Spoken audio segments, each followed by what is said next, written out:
Hi, everyone. We're going to get started in 1 second. This is just your final call to go ahead and get checked in the breakout room if you haven't done so already. Thanks.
All right, we're going to go ahead and get started, everybody. So good afternoon and welcome. My name is Cami Fleming, and it has been an absolute honor to serve as Speaker of the House for the Phi Lambda Sigma Pharmacy Leadership Society Board of Directors this year. It is my distinct pleasure at this time to call to order the 51st House of Delegates of the Phi Lambda Sigma Pharmacy Leadership Society at 12:10 p.m. Eastern Standard Time. I would like to take a moment to express my gratitude to those who make our society and its chapters operational. Thank you to our chapter advisors, chapter officers, and all past board officers for their committed service. Thank you for being a leader among leaders and for your continued interest and support of the society. Your contributions do not go unnoticed, and you are truly appreciated. We will walk through the following agenda as we progress through the meeting today.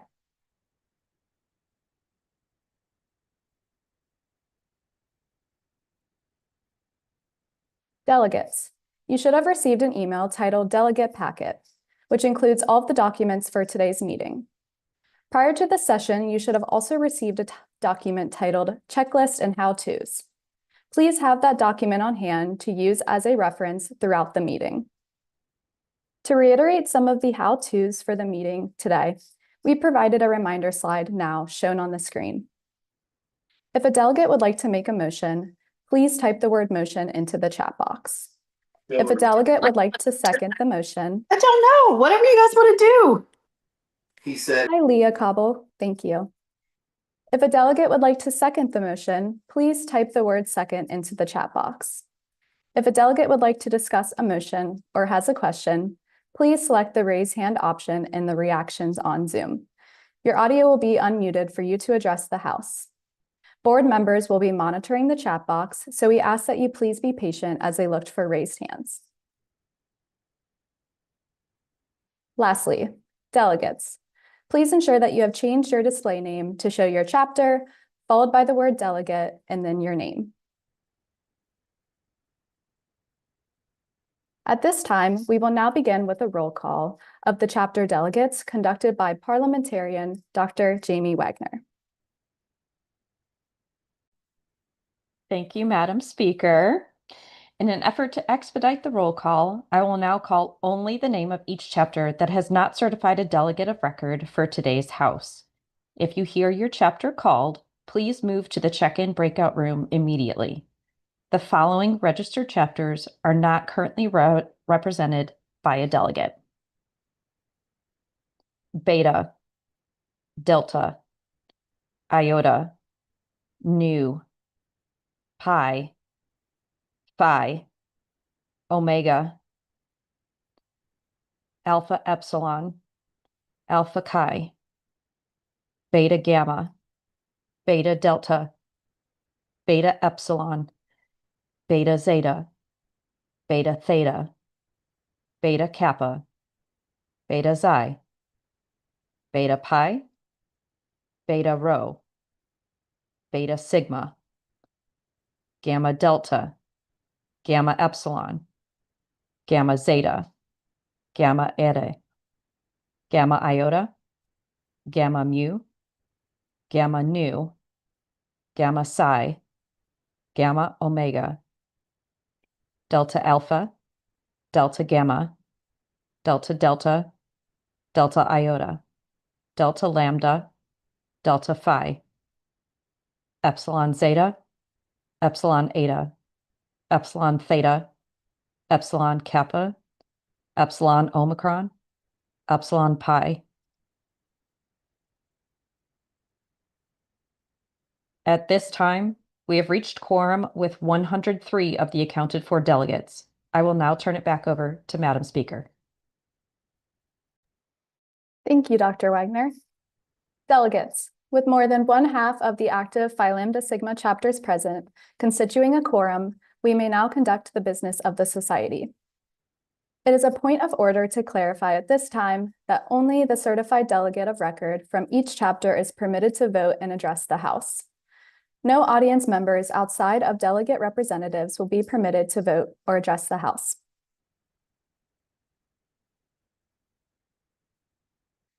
The first item of business is approval of the minutes of the 50th House of Delegates held on April 12th, 2025 on a virtual platform. The minutes were provided in the delegate packet. The Speaker will entertain a motion to dispense with the reading of the minutes.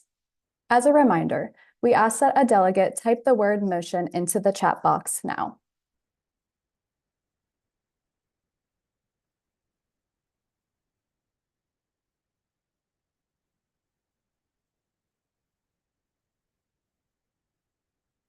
Motion from Alpha Delta. Is there a second to the motion? Please type the word second in the chat box to second the motion. Second from Alpha Epsilon. Is there any discussion on the motion? If so, please select the raise hand option if you would like to discuss the motion.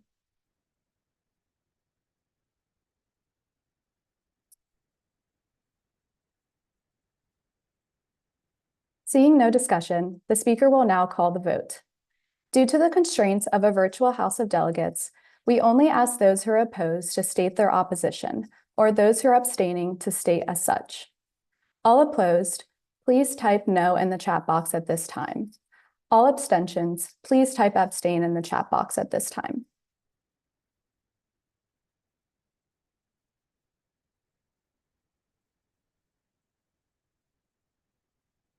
Seeing none, the motion to dispense with a reading of the minutes has passed.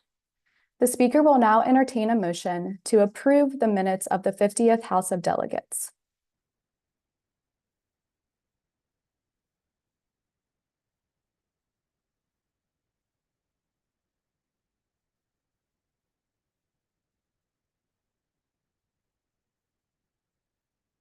Motion from Gamma Theta. Is there a second to the motion? Please type the word second in the chat box to second the motion. Second from Beta Phi. Is there any discussion on the motion?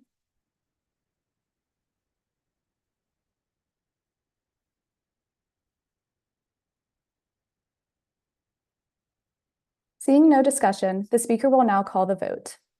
All opposed, please type no in the chat box. All abstentions, please type abstain.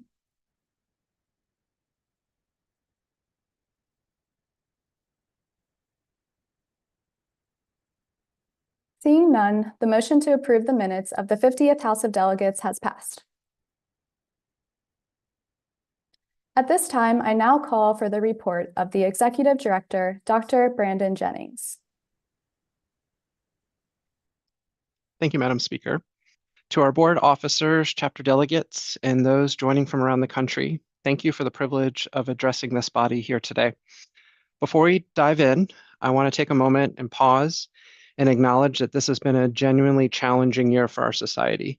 There were moments that tested us, decisions that were not easy, and circumstances that required a great deal of resilience. I'm incredibly proud of our perseverance through all of it with integrity and purpose. Our steadfast commitment to moving this society forward, even in difficult moments, is something we should all celebrate. And for those that know me, as someone who rarely celebrates, I think we should take a moment and just mention that.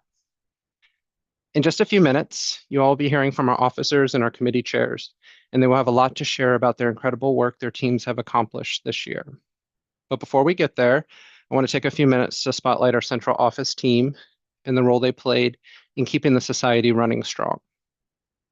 First and foremost, I want to take a moment to celebrate our amazing staff. Day in and day out, they show up with enthusiasm, professionalism, and a genuine commitment to this society and everyone in it. So whether you connected with them at check-in today, corresponded through email during the year, or benefited from their behind-the-scenes work, know that they are the engine that keeps our operations humming. From managing our digital presence to social media, to processing membership orders, maintaining our website, and responding to member inquiries, they handle it all with grace. It's my honor to acknowledge Dr. Elena Dang, our digital marketing manager, Lauren Ashton, our order and membership management intern, Caitlin Edwards, our website management intern, and Kelsey Sapp, our awards committee intern. I'm so grateful for each of them. They bring energy and heart to everything they do, and this society is better because of them. So thank you all. Now let's talk about one of the most significant milestones this society has reached in recent memory. This year, we implemented the universal member selection process, and when that went into effect since we saw each other at our last House of Delegates. This has been a long time coming, and I'm so proud of how our society has embraced this challenge. We work closely with chapters throughout the implementation, providing support, guidance, and resources every step of the way. What we are already seeing is something truly exciting, a process that is opening doors and reflecting the kind of inclusivity we've always aspired to as a society. Is it perfect? No. There will be refinements ahead, and our board is committed to making thoughtful improvements as we learn and grow together. But taking this step, choosing the harder, more meaningful path is something I'm deeply proud of. Thank you to every chapter, every leader, and every member who leaned in and made this possible. The society continues to show what it looks like to lead with purpose. Now, some of the other work happening across the organization. This year has reinforced just how vital our committee structure is to the health and growth of the society. Over the past several years, we've built and strengthened a robust framework of committees, each playing a meaningful role in helping us fulfill our mission. Our committee chairs and vice chairs bring strategic thinking and incredible dedication to our work, and our committee members roll up their sleeves in the day-to-day details that help make it all come together. I want to sincerely thank every committee chair, vice chair, and member for your service this year. You're the backdrop of what we do, the backbone of what we do, and we're deeply grateful for the time and the energy you give to this society. And speaking of growth, I want to continue to recognize the incredible work happening at the chapter level through our leader development programs. Our facilitators continue to sharpen their skills, our workshops and leader academies are reaching more members than ever, and our annual leadership summit remains a cornerstone of what we offer. There's always room to grow and evolve, but the commitment this organization makes year after year to developing leaders is something I'm genuinely proud of. We're making good on the promise we made to our members. I also want to take a moment to speak directly to our chapter leaders and members. What you do every single day, keeping your chapters active, engaged, and moving forward is no small feat. I see the effort, and I want you to know it means a lot to the society. Running a chapter comes with challenges that are sometimes invisible to the rest of the organization, and the annual transitions alone make continuity feel like a moving target. Please know that I'm always here for you, not just in theory, but truly here. If you have a question, a challenge, or just need a connection point, reach out. If I can't help directly, I'll make sure that you're connected to the right person who can. You're never navigating this alone, and the work you do is what makes PLS come alive at the local level. As I look ahead, I remain deeply energized by the commitment the society continues to make towards leader development. From our facilitator trainings to our workshops, leader academies, and our annual leadership summit, we are investing in our members in a meaningful way. I am proud of the work we do and more excited about where we're headed. So thank you for all you do. We're so excited to turn the corner today and continue to work together to strengthen the society.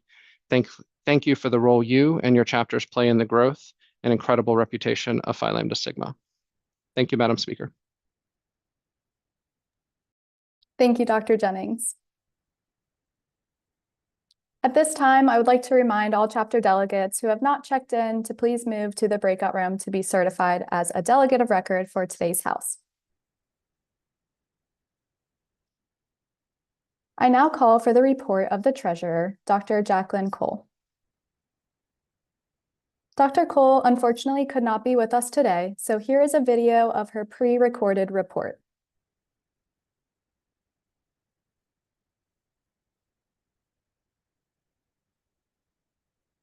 Hello, my name is Jacqueline Cole, and I am the treasurer for the Phi Lambda Sigma Pharmacy Leadership Society organization.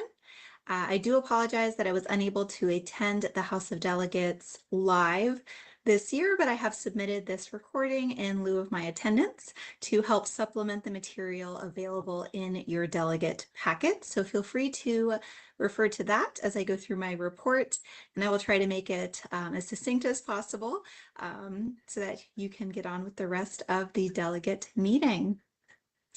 All right, so I do want to lead with there is a 3-year budget that we implemented a few years ago. So 2025 was the second year of that 3-year budget implementation.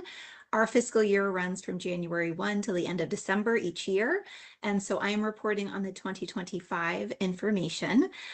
We are now in 2026 and beginning that third and final year of this 3-year cycle, which will be redone with the next group for another 3-year cycle moving forward.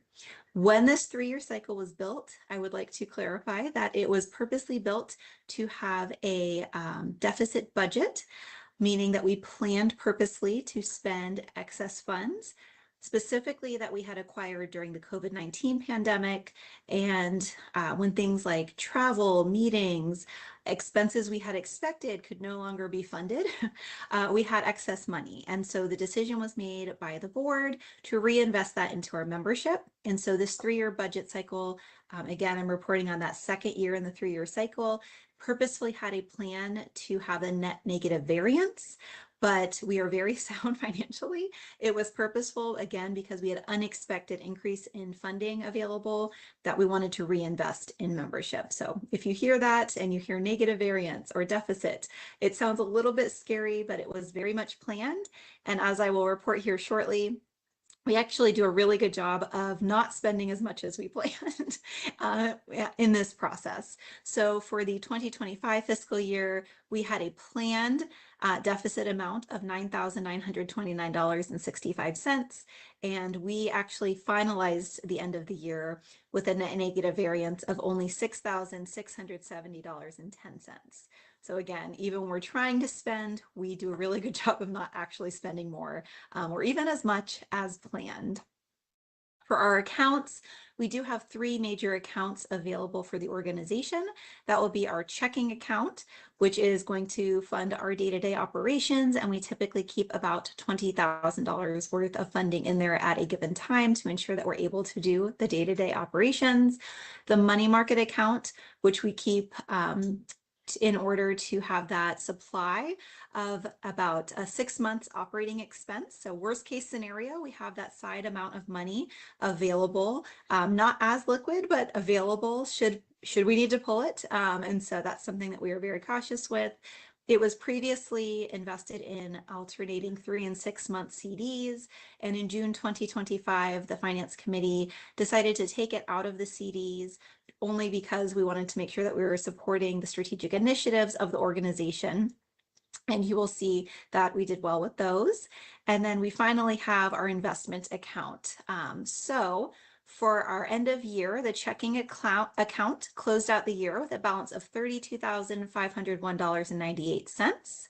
For our money market account, we concluded the year with $61,028.07. Which was increased from $59,610.38 from the previous year. And then for our investment account, we very much fell in line with the stock market, so no surprise there. But we did end the year with $277,302.99 compared to $270,804.58 the previous year. So by all accounts, we were doing, or we did a great job of increasing and being very financially stable for an overview of the entire end of year funding. Revenue continues to be heavily dependent on membership and membership materials. That's nothing new for our organization. We did see a slightly less income in the membership specifically, and that's likely attributed to smaller class sizes within colleges of pharmacy. Nothing concerning, but we were able to offset that anticipated amount in various ways, such as credit card rewards, additional donations, and I think a surprise and fun one for us were the anniversary pin bundle sets that were very popular with our membership, and we're glad that we were able to provide that to commemorate our anniversary. For our expenses, they continue to heavily be focused on our paid staff model. As with similar organizations of our size, we need to make sure that there are employees running the organization to get orders in and make sure that the operations are functioning and processing everything appropriately. So that has been pretty standard with our budget over the past few years and running within expectations. We also, like I said, had planned to use a lot of that money to reinvest in membership. So a large portion of our funding continues to be used for leadership training and awards for our membership. We also support our in-person executive committee retreat each year, and then additional meetings and chapter support. One other thing that I want to note is that technology continues to be the bane of our existence. So technology fees continue to be a struggle in that we can try to anticipate, but we did not anticipate how much those jumps would be. And we don't really have a say or a negotiation option. So if a company says this is how much to use our server, we do need to pay that. And so as we plan ahead for the next 3-year cycle, that is a discussion finance has been having, the finance committee, to account for expected technology costs. So those were about 42.66 above our approved budget. Again, nothing that we could have anticipated. We do know to be a little bit more aggressive in that funding for the future. But as I stated with our opening account overview, we are still financially sound. It's just that's one of our more volatile costs for the organization where it's a little hard to control.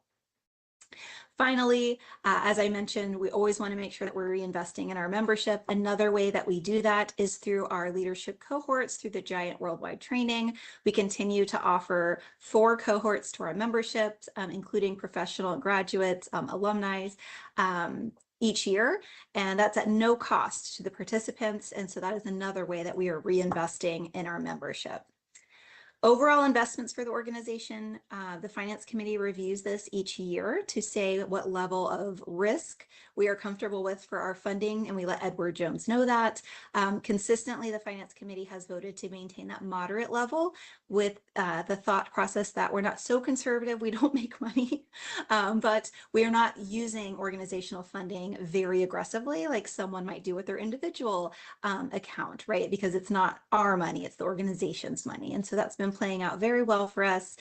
We've been very comfortable with that, but that will be up for renewal again in the summer. So we will see if that continues. Again, historically, we have stayed, and again, last year, at that moderate level of risk. All right, so for our future plans, we will continue to work on that meaningful budgeting, conservative spending. We do continue to identify diversification opportunities for income to make sure that we're able to stay financially stable, but also give back to our membership as much as possible.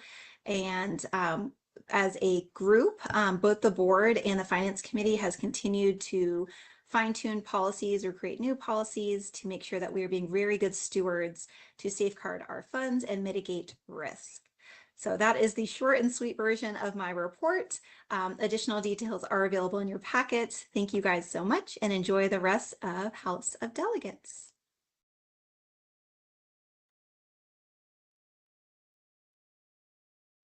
Thank you, Dr. Cole. At this time, I would like to remind all chapter delegates who have not checked in to please move to the breakout room to be certified as a delegate of record for today's House. The next item of business is to hear and receive reports from the board officers. I now call for the report of the members at large delivered by Ashley Green and Quanshaw Vincent. Thank you, Madam Speaker. It's truly been an honor to serve as a member at large for this incredible organization. As shown on the next slide, Ashley and myself would like to thank and take this moment to recognize and sincerely thank all of the regional liaisons. Their hard work and dedication throughout this year does not go unnoticed. The efforts have been important in strengthening the communication across regions and increasing engagement with our chapter presidents and advisors. For those RLs who may be listening or who may be present, we are so proud of you. We've seen your growth and we've seen your dedication, and we know that you have some bright futures ahead. On the next slide, we are excited to announce that the regional liaison application for 2026 to 2027 term is now open for members who are interested in taking that next step into their leadership. Thank you, Madam Speaker. Thank you, Kwan. At this time, I would like to open the floor for any questions. As a reminder, please select the raise hand option to ask questions. The board members will monitor the chat box and will unmute your audio in order for you to address the House.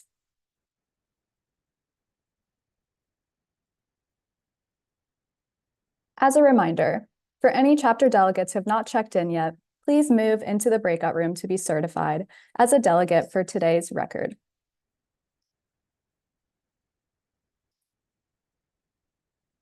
The next item of business is to hear and receive reports from the Society's committees. If the committee report calls for an action, the person giving the report may move on behalf of the committee, and such a motion does not require a second. I first call on the report of the Awards Committee Chairperson, Dr. Michelle Wiseman. Good afternoon, everybody. My name is Michelle Wiseman. It's been my honor to chair the awards committee this year. It's my 4th year serving on the committee, and it's been such a rewarding experience to see how far we've come in such a short amount of time. You can go to the next slide, please. Before I begin, I just wanted to start by recognizing the members of our awards committee. This group has put a tremendous amount of time into reviewing the submissions, developing proposals, and strengthening the overall awards process for Phi Lambda Sigma. Our committee was comprised of both students and professional members who dedicated time outside of work, school to both review our many awards and put forth efforts to make continual improvements to the processes and structures that we have in place in PLS for our awards. And I'm incredibly grateful for their thoughtful work and commitment throughout this entire year. So many kudos to our incredible group of committee members. Next slide, please. This year, our committee focused on strengthening transparency and improving accessibility to awards resources, as well as ensuring that our recognition pathways align with the evolving strategic priorities of Phi Lambda Sigma. Across our 10 award categories, the committee reviewed 168 submissions, and at the conclusion of today's award ceremony, we will have distributed approximately $19,600 in awards funding, with a few awards still pending review and funds distribution for the remainder of this year's cycle.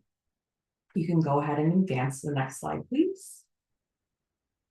A major focus of this year's committee work was strengthening transparency and consistency in the awards review process. We implemented standardized review infrastructures across all awards, including public scoring rubrics that are now available on the website for applicants to review. Internally, each award also has a structured reviewer form that is aligned directly with the rubric criteria, and reviewers complete evaluations independently to help minimize bias and ensure consistency in scoring. We also have worked to improve accessibility to awards information for chapters. The committee developed external awards resource guides that consolidate important information such as awards descriptions, eligibility criteria, submission deadlines, and application expectations. These materials were shared with regional liaisons for distribution to chapters. The goal of these efforts were to reduce barriers to participation, make awards easier to navigate, and ultimately increase engagement across chapters. Next slide, please. One of the major programmatic changes this year was restructuring of the Chapter Development Award. Previously, this was a single award offered in both the fall and spring cycles. We redesigned this award into two distinct opportunities. The Spring Award is now the Lead Award, which focuses on leadership engagement and development within chapters. And the new Fall Award is the iLead Award, which specifically supports initiatives that foster interprofessional collaboration and leadership development across healthcare disciplines. This restructuring was supported by website updates and targeted promotion through PLS communication channels. The committee also worked on developing new recognition pathways that better reflect the evolving landscape of pharmacy leadership. One of these initiatives is a proposal to transition the Alumni of the Year Award into the Professional Practice Awards.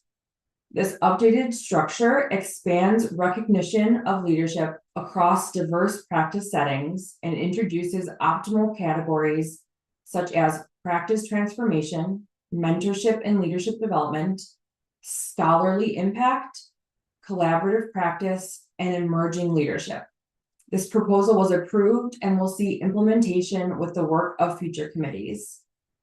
Together, these initiatives help expand how Phi Lambda Sigma recognizes leadership across the profession and across the globe. You can advance to the next slide. And then just a shameless plug as we continue to celebrate all the amazing work that our members put forth, that following the conclusion of our House of Delegates, we do have our awards ceremony. I will put the link in the chat if you have yet to register, but we would love to see you all there in celebration of all the achievements of our members. Thank you. Thank you so much, Dr. Wiseman. I now call on the report of the Finance Committee Chairperson, Dr. Jacqueline Cole. Dr. Cole was not able to make it today and just wants to thank all of the members that were part of the Finance Committee this year. You can find the Finance Committee report in the Committee Reports folder shared with all of the delegates. I now call on the report of the International Affairs Committee Chairperson, Dr. Gloria Cheng. Thank you, Madam Speaker. Good afternoon, distinguished delegates. It was truly my pleasure to serve as the chair of the International Affairs Committee this year. You can advance to the next slide. First, I'd really like to thank the incredible membership of the International Affairs Committee, who I believe showed creativity, innovation, and leadership. I'd like to recognize Dr. Allison Chung, Allison Given, Angela Sue, Ariel Eddington, Ava Jacob, Crystal Lucas, Haley Reyes, Hoyan Trung, Jim Basir, Mashtura Tashnuva, Nadine Mustafa, and Nayake Kamara for serving on the committee this year. Next slide, please.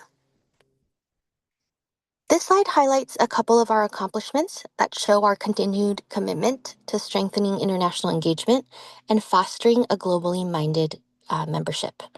Over the past year, we launched a new media club series designed to encourage critical discussion of diverse media related to health, leadership, and global health challenges. This initiative, we were hoping, would create a space for thoughtful dialogue and deeper understanding of complex global issues. And we really enjoyed our first media club and hope that this is something that the Society will consider continuing.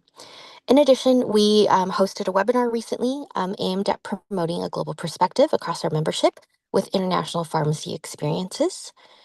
We've also made progress in refining our process and roadmap for international charting of new chapters while actively pursuing opportunities to expand our global presence.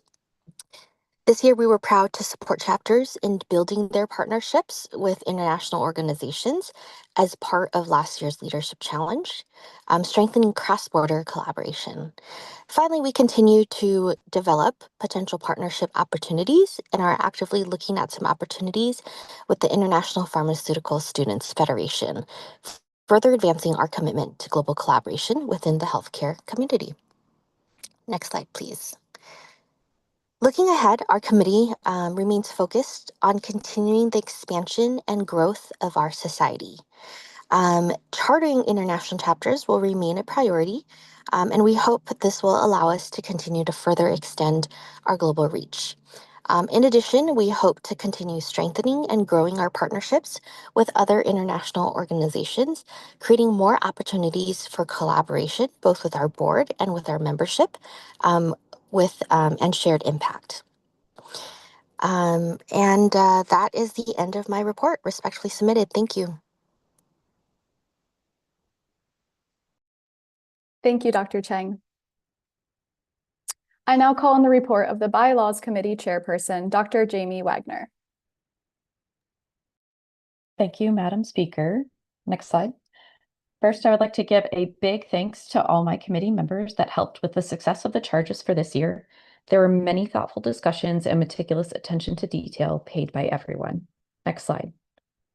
The Phi Lambda Sigma Bylaws Committee worked really hard this past year to conduct a comprehensive review of all of our existing society policies to ensure that they were not only current, but they were also aligned with society needs, in addition to then identifying areas where new policies were necessary. Additionally, the committee advanced its PDSA initiative focused on shared democratic leadership by reviewing and revising the Constitution and bylaws to better approach this. Next slide. Please direct your attention to the screen for a summary of the areas within the Society's Constitution and bylaws that were updated. All delegates received the revisions in your delegate packet for your consideration. I will now briefly review the changes for each of those sections on the following slides. The recommended changes are in yellow font. Next slide, please. So adding the last sentence on this one. Next slide. Reinforcing that all governing authority resides with the Board of Directors when the House is not in session. Next slide. Confirming that the collegiate members serve terms of 1 year, as we are now having new members at large being elected this year. Next slide. There was no description for immediate past president, so we added it in. Next slide. Same with the role of the parliamentarian. Next slide. This one is the ability to have appointments and then shared approval by the Board of Directors for committees and committee chairs. Next slide. And this one again, confirming role on the Finance Committee of the collegiate members and that the members are approved by the board. Okay. The Bylaws Committee recommends that all revisions be voted on en bloc and makes a motion to amend the Society Constitution and bylaws as outlined in the delegate packet. The Speaker recognizes the motion from the Bylaws Committee. Because it comes from the committee, a second is not needed. Is there any discussion before we vote? If so, please select the raise hand icon. The board members will monitor the chat and will unmute your audio in order for you to address the House.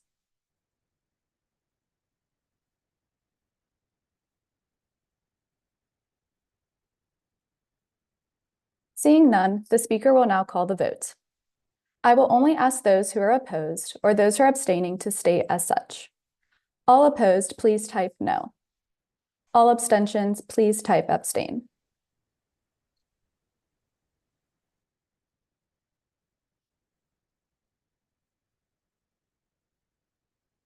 Seeing none, the motion to approve the changes to the Society's Constitution and bylaws has passed. Thank you, Dr. Wagner.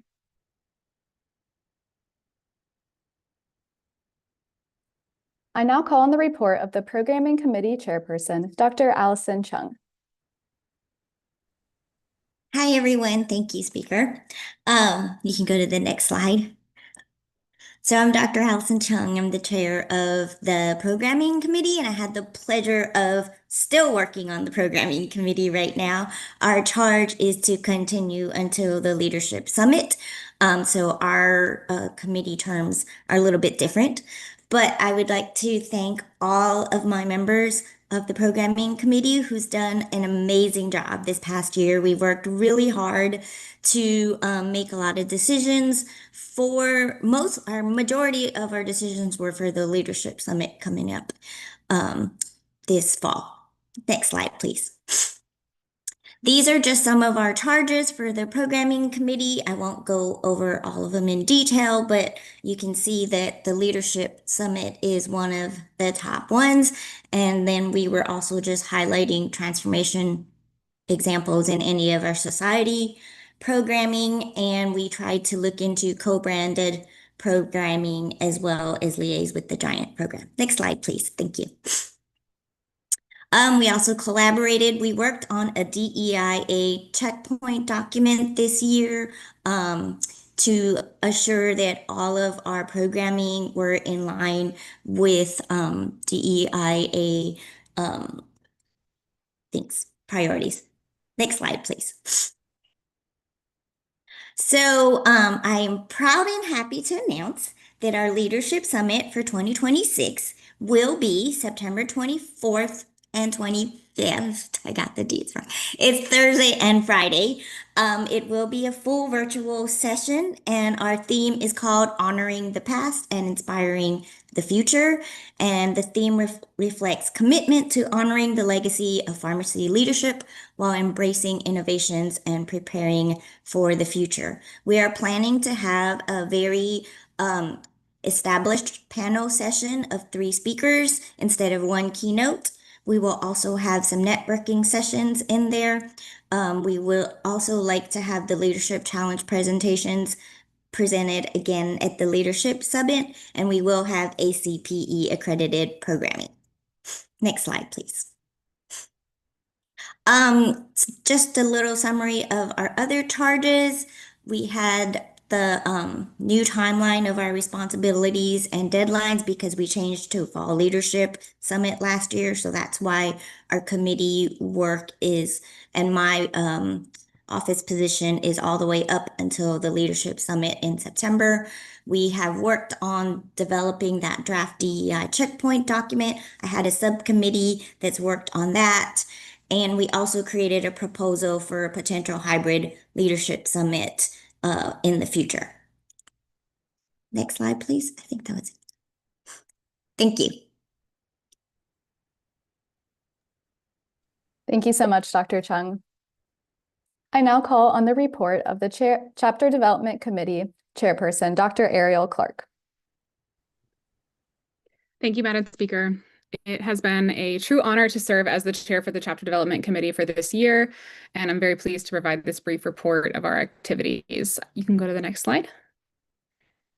I'd like to acknowledge the work and commitment of our committee members who worked tirelessly throughout this last year to support the organization and to provide support for our chapters. Next slide. We focused this last year on strengthening chapter operations, building helpful resources, and supporting chapters in meaningful, sustainable ways through the charges listed here and on the next slide. And I'm proud to highlight several key accomplishments and the intentions behind them on our next slide. We developed a chapter annual finance and budget tracker to help chapters better organize, monitor, and plan for their finances throughout the year. This tool is intended to provide financial transparency, continuity during leadership transitions, and more long-term sustainability in chapter operations. We created a chapter bingo card as an interactive way to encourage member engagement and chapter activity throughout the year. By gamifying the involvement of the chapter, this resource is designed to motivate participation, foster community, and provide chapters with a flexible framework for programming. We developed a Chapter of the Year evaluation category resource to bring greater clarity, consistency, and transparency to the recognition process. This ensures chapters help better understand their expectations and can more internally align with their efforts with organizational values and goals. We relaunched the Chapter Advisor Survey to better understand the experiences, challenges, and needs of our chapter advisors. With 25 responses collected, this initiative provides some additional insight that will inform how we better support our chapter advisors moving forward, which will hopefully and ideally strengthen chapter leadership and continuity. We built a PLS committee standard operating procedure to ensure our consistent, efficacious, and sustainable work within our committee. This allows for smoother transitions between committee members and leadership and helps to maintain progress year over year. We compiled all existing chapter resources into a centralized location to improve accessibility and usability moving forward. To help reduce barriers to information, chapters can more easily find and implement tools that support their success. And finally, we created a number of toolkits throughout the year, but the one we highlighted here was our chapter applicant essay question scoring toolkit to support fair, structured, and consistent evaluation of applicants. Next slide. Together, this is just a list of what we're going to continue to work on and what is going to be put forward for next year's committee. So just a greater analysis of the advisor survey to work with additional committees within PLS to support chapter advisors, the development of a pilot program to provide one-on-one assistance to chapters who score low overall on the chapter of the year rankings, and then to provide direct outreach with those chapters identified to provide further assistance. And then finally is the dissemination of our budget tracker, as well as either Instagram Live or a pre-recorded how-to on its use for chapters to use moving forward. Next slide. Again, just a quick thank you to our members and our leadership, and thank you to PLS for allowing me to serve the organization. And with that, I respectfully submit. Thank you so much, Dr. Clark. A quick announcement, can I please have Delegate Alpha Xi to go into the breakout room? Alpha Xi, thank you. I now call on the report of the Member Engagement Committee Chairperson, Dr. Jocelyn Freemuth. Thank you, Madam Speaker. Next slide. So this year, just wanted to touch on a few things that were our top priorities and kind of let everybody know where those are at. So from our pilot last year of our mentor-mentee program, we did expand that this year from our short pilot initiative to a year-long mentorship experience. If you haven't received that link yet, we still have about a week to get some more mentors on there. I will just say that. So we're going to do that for the whole next year to have that mentor-mentee relationship. We also implemented a team-based structure to enhance engagement and accountability. So that just helps also ensure that you not just have the one mentor and mentee match, but as well as have a whole group of people that we can kind of mentor along the way. And we created a more scalable and sustainable model for long-term growth of that program. Our second big focus was our virtual development programming. We did host a transitioning careers panel that had 3 panelists a couple months ago. It was great turnout that included both student and professional perspectives. We also do have a conflict management panel coming up yet this year. Facilitated meaningful dialogue, peer learning, and professional insight. We're just continuing to focus on that practical, relevant leadership and career development throughout the society. Next slide. Just want to say thank you to all of our member engagement committee members and our 2 vice chairs. These were all of our members. We had a lot of different charges we did, and we worked tirelessly to achieve all of them to the best of our abilities. And it has been a pleasure to serve as the member engagement chair this last year. Respectfully submitted. Thank you, Dr. Freemuth. I now call on the report of the Communications Committee Chairperson, Dr. Alejandra Rincon Puente. Thank you, Madam Speaker. Good afternoon, everyone. Next slide, please. Here, our Communications Committee had wonderful members this year. I was the chair, our vice chair, Jasmine Malhotra, and our staff support, Dr. Elena Dang, who is our digital marketing manager, and our 7 committee members. Communications Committee is unique in which our 7 committee members that are listed here volunteered from different committees, which is a further demonstration and testament of their leadership, and our accomplishments as a committee could not have been done without their involvement. So I would like to definitely express my gratitude and appreciation for that. Next slide, please. We had 9 charges that we worked on throughout the year. I will not go through all of them, but I did want to orient you to the first 3. Our charges were to oversee all electronic media content disseminated on behalf of Phi Lambda Sigma, to generate social media outreach content, and ensure brand alignment in all Phi Lambda Sigma activities and communications. Next slide, please. Some of our key accomplishments this year: we developed and implemented a communications committee standard operating procedures to clarify roles and standardize social media strategy. We increased award and scholarship applications through targeted strategic promotional campaigns online. We executed high-impact social media campaigns. For example, our National Student Pharmacist Day post garnered over 17,000 Instagram views, which is the highest engagement we've had in years. We led profession-focused recognition initiatives such as the American Pharmacist Month, Women Pharmacist Day, Mental Health Awareness Month, and Cultural Heritage Observances, which is aligned with our DEI priorities as a society. We elevated member visibility through Class of 2025 features, chapter/member spotlights, and board recognition posts. We also strengthened cross-committee collaboration with awards, member engagement, chapter development committees to enhance promotion, chapter visibility, and member engagement. Next slide, please. So for our future goals and recommendations, we hope to increase chapter participation in our social media initiatives. We hope to continue refining brand consistency across all digital platforms. We hope to bridge potential gaps in communication between board of directors to chapters and vice versa. We also hope to enhance video and podcast content creation for milestone events and announcements to drive higher engagement in years coming. I did want to also recommend that all delegates sign up for the bi-monthly newsletter and follow Phi Lambda Sigma on socials, just to remain engaged as you approach graduation and moving forward as you become professional members. And with that, our chapter report is respectfully submitted. Thank you, Madam Speaker. Thank you, Dr. Recon Ponte. And thank you so much to all the committees and their members for your hard work this year. It has not gone unnoticed. The next item on the agenda is to consider any old business which needs to come before the House of Delegates. Does any delegate have any old business to present? If so, please select the raise hand icon and your audio will be unmuted in a moment for you to address the House.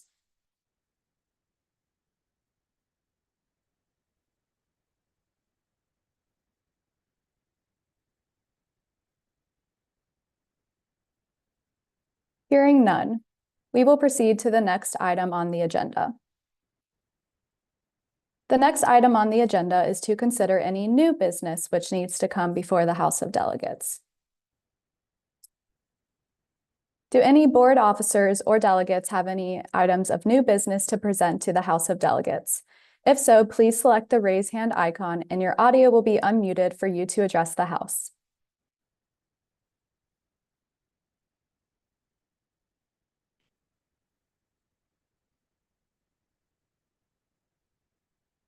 Hearing none, we will proceed to the next item on the agenda. Before we meet our candidates for the different positions today, the PLS Board of Directors wanted to encourage delegates and their constituents who are interested in expanding their leadership experience to run for office at the society level. We want members to carefully consider which position best fits their skill set, because applications will not be transferred to the other positions should a packet not be accepted for the submitted position. Now let's take some time to provide you, our delegates, with an opportunity to practice voting using the electronic platform. The Society uses the board account method to elect each officer. Delegates will rank candidates in order of preference, and points shall be assigned to each ranking. Please refer to the delegate packet for more information. Please follow along with me using the instructions listed on the slide.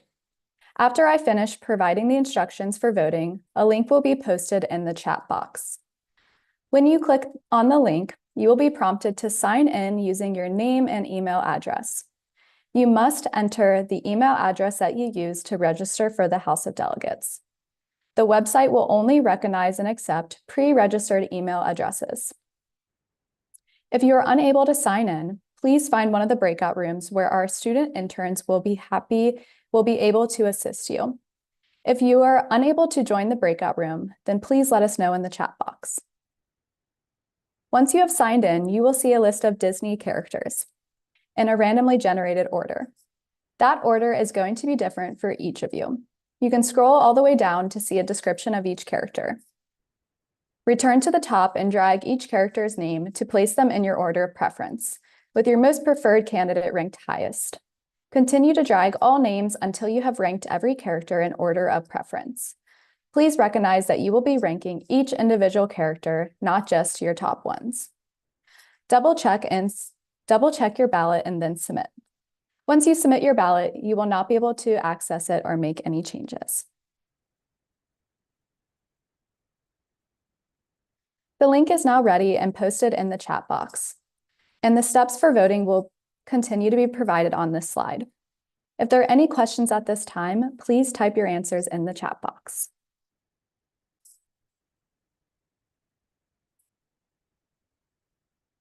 Or if you have any questions and can't access it, please head to the breakout room.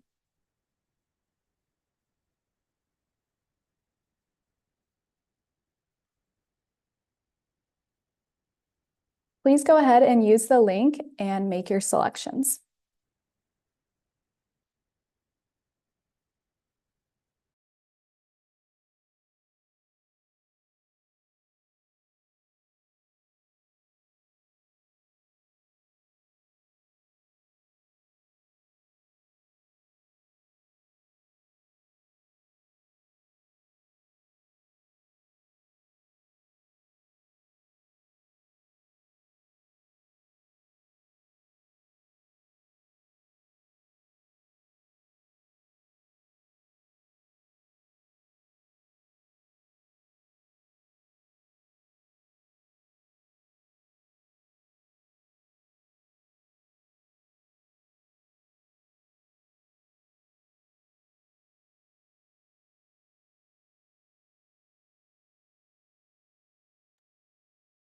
Please go ahead and make your selections and put any questions in the chat box or in the breakout room.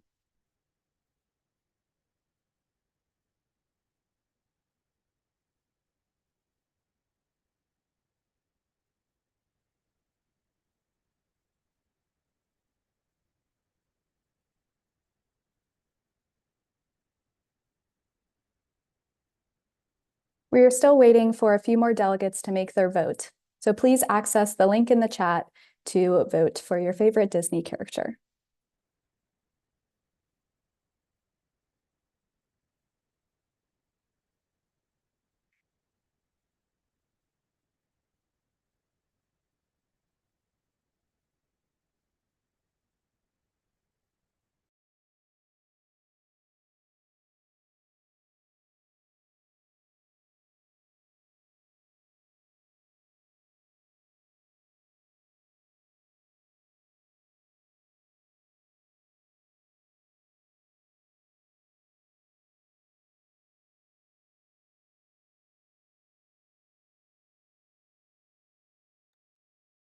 One moment while we answer some questions and work on some technical difficulties. Just a few moments. Thank you, guys.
Please go ahead and make your selection. The voting will close in about 1 minute.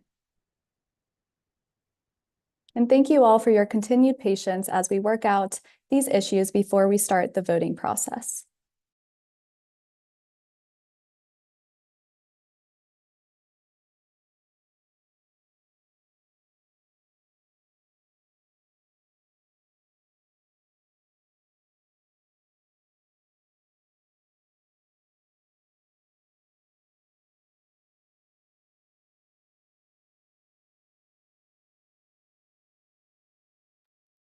Voting is closing in 20 seconds.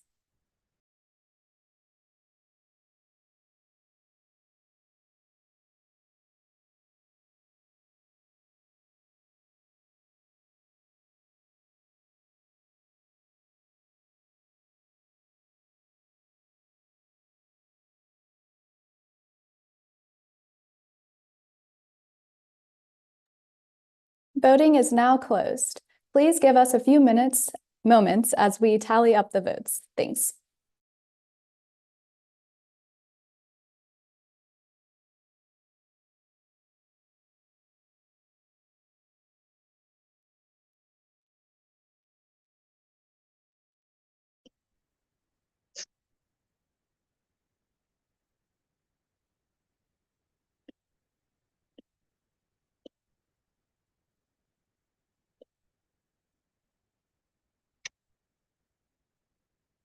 It just kicked me out of the meeting.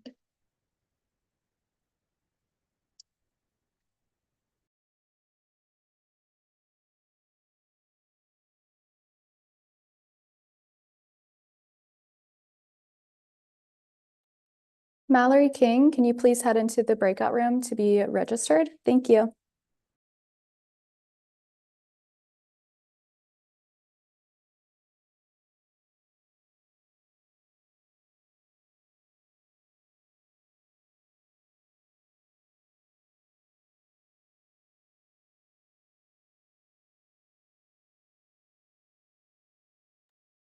Just a few more moments before we announce our winning Disney character. Thank you.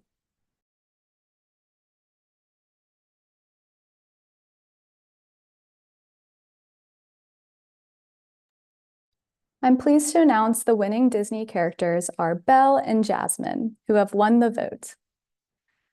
We will now move forward with the next agenda item. I now call upon the report of the nominating committee chairpersons and members at large, Ashley Green and Quanshaw Vinson. Thank you, Madam Speaker. Next slide, please. I would like to take a moment to thank the board, collegiate, and professional members who have served on the nominating committee for their time, dedication, and their adaptability in navigating new processes this year.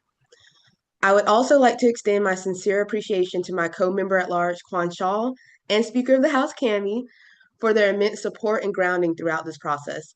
They have truly made this year of growth meaningful, and I'm grateful for the friendships that we built.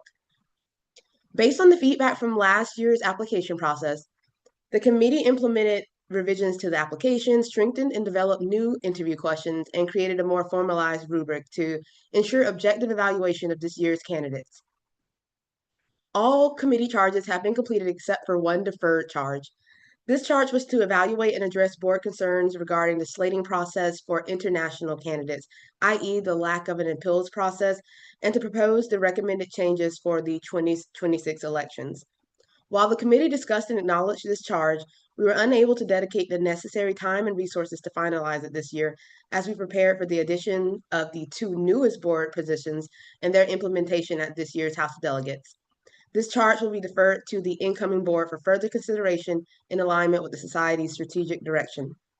Next slide, please.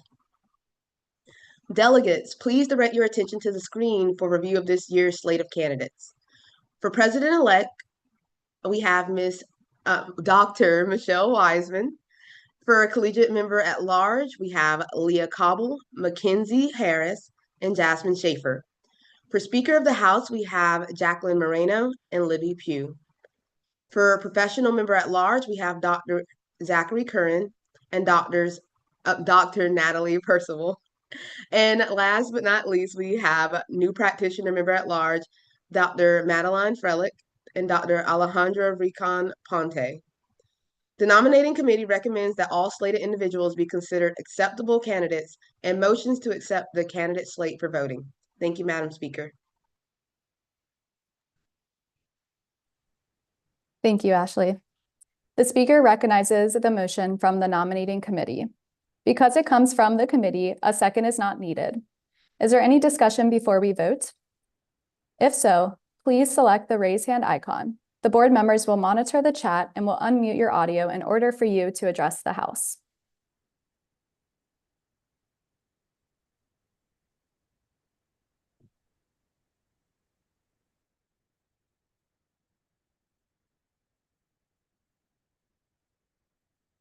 Seeing none,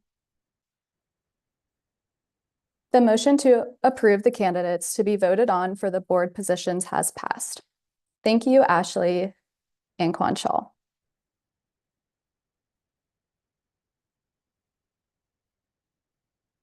Each delegate has now heard the nominations as presented by the nominating committee. As a reminder, we will be using the board account method to elect each officer, as we practiced earlier. If there are any questions at this time, please type your questions in the chat box.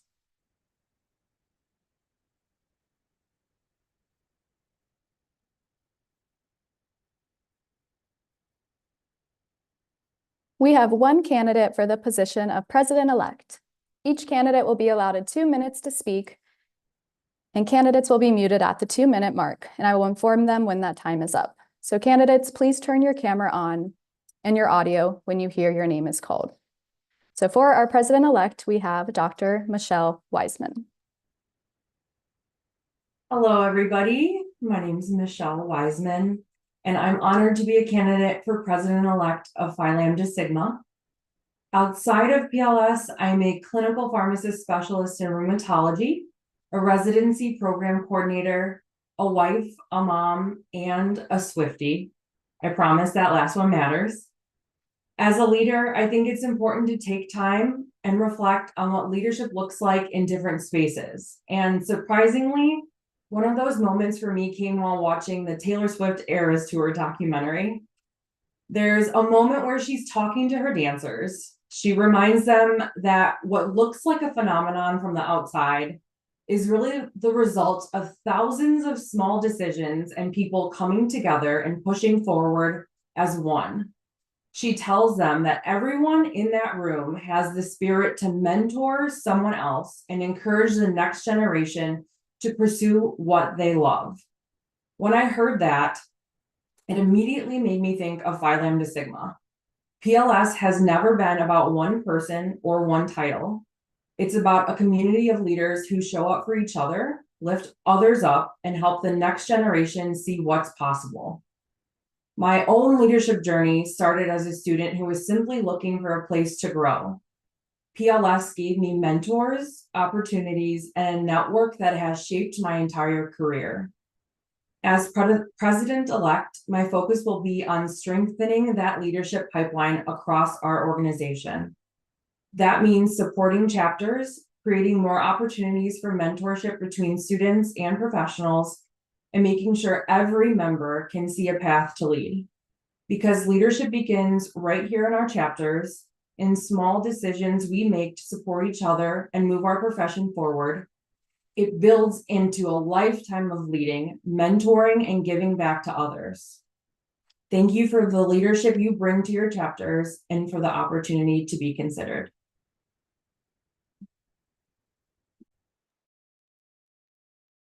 Thank you, Dr. Wiseman. I now call to vote for the election of the president-elect. Since there is only one candidate, the speaker will now entertain a motion to elect the candidate by acclamation. As a reminder, we ask that a delegate type the word motion into the chat box now. Motion from Gamma Gamma. Is there a second to the motion? Second from Alpha Sigma. Is there any discussion on the motion? If so, please select the raise hand option if you would like to discuss the motion.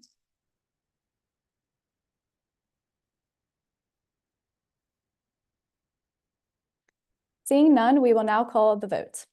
All opposed, please type no in the chat box at this time, and all abstentions, please type abstain in the chat box.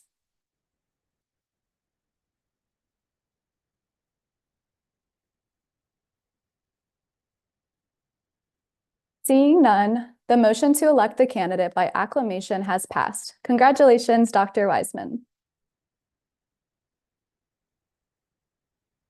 I now call for the election of our new practitioner member at large. Each candidate will be allotted 2 minutes to speak.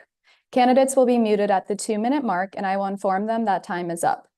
In order to expedite this process, candidates are asked to be prepared to speak when the candidate immediately preceding them is done speaking. Candidates will be called to speak in alphabetical order according to their last names. Candidates, please turn on your camera and audio when your name is called. Candidate Dr. Madeline Frelick will go first. Good afternoon, everyone. For those of you I have not had the pleasure of meeting, my name is Madeline Frelick, and I'm honored and extremely excited to be here today running for the position of new practitioner member at large for the Phi Lambda Sigma Board of Directors. I am a current PGY1 resident at the Medical University of South Carolina, where I was also inducted into the Beta Chi chapter, and I remain a proud and involved alumni during residency. As a student, I had the privilege of serving as the Speaker of the House of Delegates for the PLS Board of Directors just last year. Having the opportunity to now run for the new practitioner member at large position is a truly full circle moment for me, and my candidacy reinforces my passion for advocating for student and new practitioner involvement. That passion is what drives my vision to foster meaningful opportunities that encourage leadership growth across every stage of our involvement, from induction and student involvement, seamlessly continuing into our early practice and onward into lasting alumni connection. As I complete my first year of residency, I have seen firsthand the importance of staying engaged during this transition from student to new practitioner, as well as the critical need for support during this time. The vision of PLS is centered on empowering lifelong leaders in our profession. And my goal, if elected, is to champion new practitioner engagement by increasing visibility of the pathways for involvement, cultivating opportunities for growth, and bridging the gap between student and professional membership in order to advance that vision. If elected, my key priorities would include developing a structured cadence for chapter visits to ensure consistent engagement with students as they transition into practice, partnering with the collegiate members at large and regional liaisons to better connect with student members, create events centered on new practitioners and our growth, and starting a new practitioner spotlight series across social media in order to highlight early career members and reinforce a culture of continued participation beyond graduation, all while maintaining PLS's commitment to diversity, equity, and inclusion. These priorities, combined with my prior service on the board of directors and sustained involvement with PLS since my induction, make me well prepared to serve in this role. I hope you will afford me the privilege of serving as your next new practitioner member at large for the Phi Lambda Sigma Board of Directors. Thank you all for your time and consideration. Respectfully submitted. Thank you, Dr. Frelick. Up next, we have candidate Dr. Alejandra Rincon Ponte. Thank you, Madam Speaker. Good afternoon, everyone. Firstly, I'd like to thank you for your attendance at the 51st House of Delegates. Your opinion and presence is crucial for the society, and I appreciate your time and dedication. My name is Alejandra Rincon Ponte, and I'm honored to be slated for the new practitioner member at large position. Phi Lambda Sigma has played a crucial role in my development as a pharmacy student and now as a pharmacist, committed to service, growth, and advancing our profession. Throughout the past 3 years of involvement with the society, I've focused on communication and connection.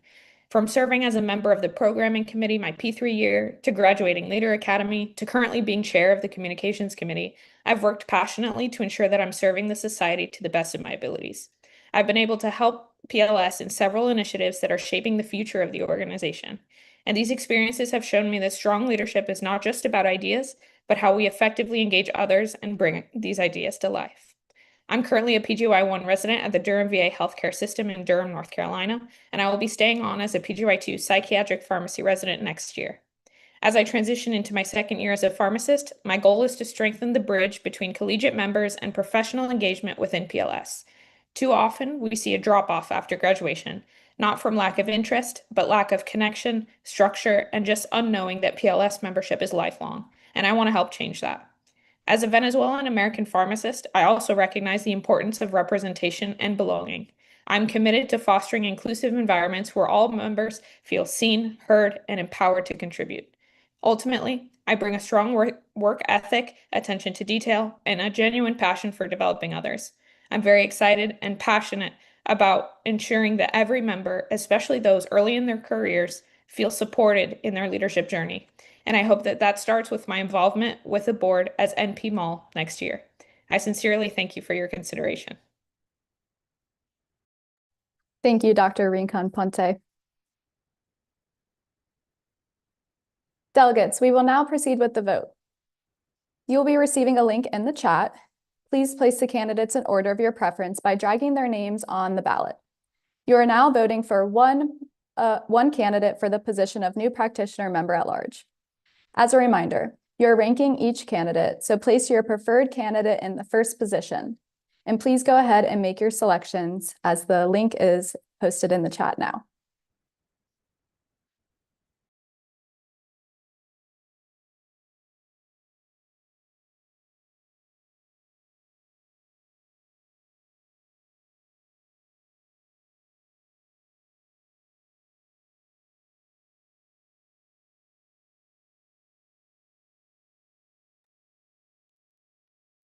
If you have any questions or issues when voting throughout this process, please join one of the breakout rooms. Thank you.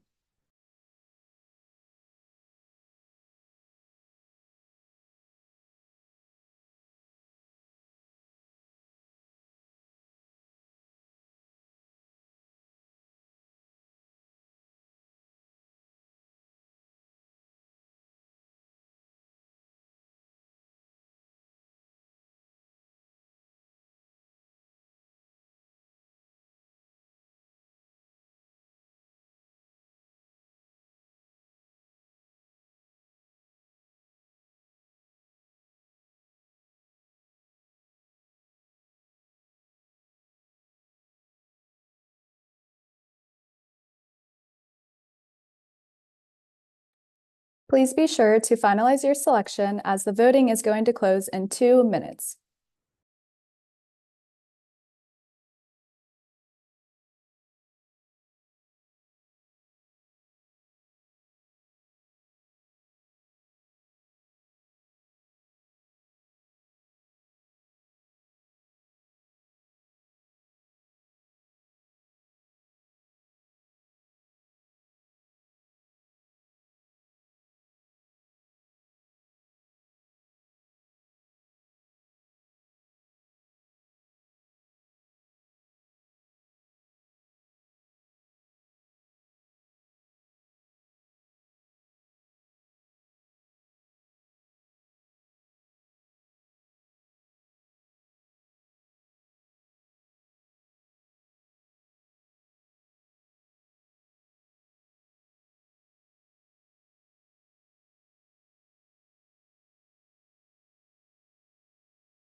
The speaker has been alerted that the delegate from Beta Chi would like to address the House.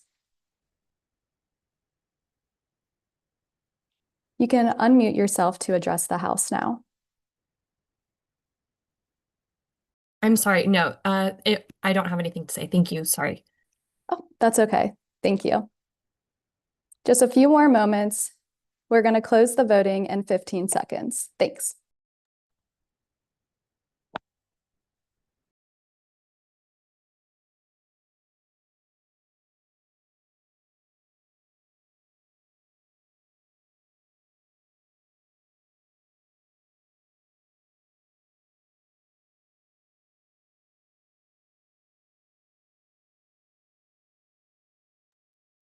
Voting is now closed. And just a reminder that the results of each position will not be announced until the conclusion of all elected positions. I now call for the election of our professional member at large.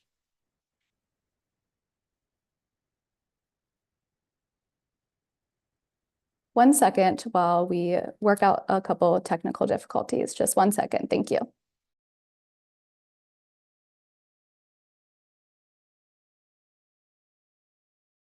We just need to make sure that the data from the past election is okay before we move on. So 1 second. Thank you.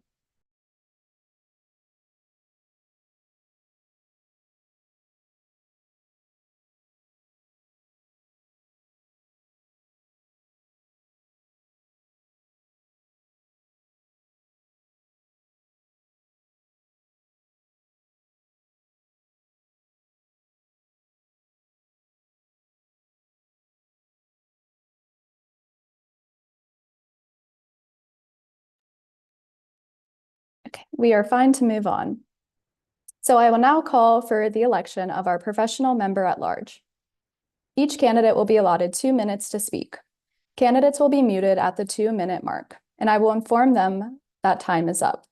In order to expedite this process, candidates are asked to be prepared to speak when the candidate immediately preceding them is done speaking.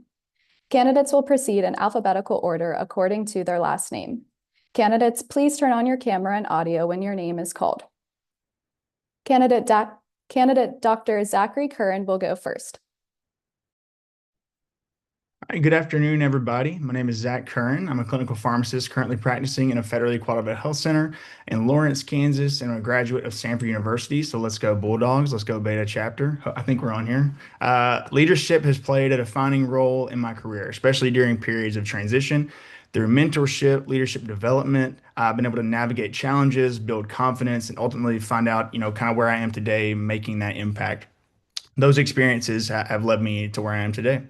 To me, PLS represents a support system for pharmacy leaders, and I'm passionate about contributing to the continued development of leaders within our profession.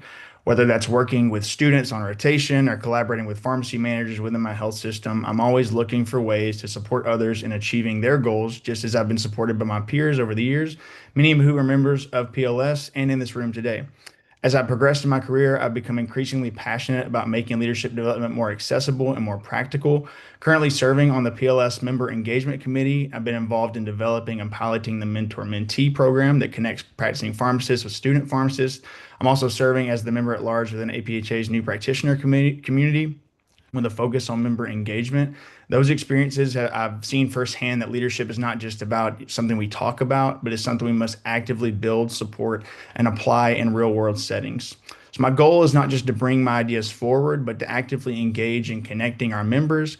I want to understand what our members need, what challenges they're facing, and where PLS can better support them, especially those who may not always feel connected. For me, that means listening first, understanding different perspectives, and helping ensure those voices are reflected in how we move forward as an organization. I believe there's a strong opportunity to make leadership development more continuous and more accessible across all stages of our members' journey. To me, leadership should be practical, not just theoretical. I'll be honored to serve in this role to represent our members and to help ensure that our work continues to translate into meaningful growth to impact our profession. Thank you for your time and your consideration. Thank you, Dr. Curran. Up next, we have candidate Dr. Natalie Percival. Good afternoon, everybody. My name's Natalie Percival, and I'm honored to be running as professional member at large. A little bit about me. I graduated from Duquesne University in 2024, serving as chapter secretary, subsequently chapter president, while as a collegiate member. Following graduation, I completed an executive fellowship in association management with the Pennsylvania Pharmacists Association, gaining hands-on experience in nonprofit leadership, pharmacy advocacy, and member engagement. In that role, I am happy to announce I secured nearly $500,000 in grant funding that advanced our state association's membership and supported pharmacists across Pennsylvania. Currently, I am a faculty member at Wilkes University specializing in community pharmacy. All of these experiences and so many more that I don't have time to share have shaped my vision for how PLS can continue to grow and support its members in alignment with our strategic plan. And I'm happy to share a couple ideas on how I hope to do that. First, I want to modernize how we deliver our leadership development with the launch of a Leadership Impact Series podcast that can offer bite-sized, high-value content tailored to where our members are in their journey to engage both our busy collegiate members and professional members who might not be able to log on for a predetermined time, but are still looking for leadership development and connection. Second, I want to create a more intentional connection between our collegiate and professional members by leveraging our regions more effectively, including engaging professional members to join our regional calls to share their insights, hosting casual networking meetups at our state association, local and regional meetings so members can continue to feel connected in person and not just online. If elected, I'd bring a strong background in forward-thinking leadership, membership engagement, and association strategy, along with a genuine commitment to listening, collaborating, and advocating for members. Those who know me describe me as a driven individual with an endless energy and a mindset that doesn't see no, but as an end, but as an opportunity to find a way to achieve this goal. I would bring the same persistence, creativity, and commitment to serving as your professional member at large. Thank you. Thank you, Dr. Percival. I now call to vote for the election of the professional member at large. Delegates, we will now proceed with the vote. Place the candidates in the order of your preference by dragging their names on the ballot. You are now voting for one candidate for the position of professional member at large. As a reminder, you are ranking each candidate, so place your preferred candidate in the first position. Please go ahead and make your selection now as the link is in the chat.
Please go ahead and finalize your selection. The voting will close in 2 minutes. Thanks.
Voting will close in 30 seconds.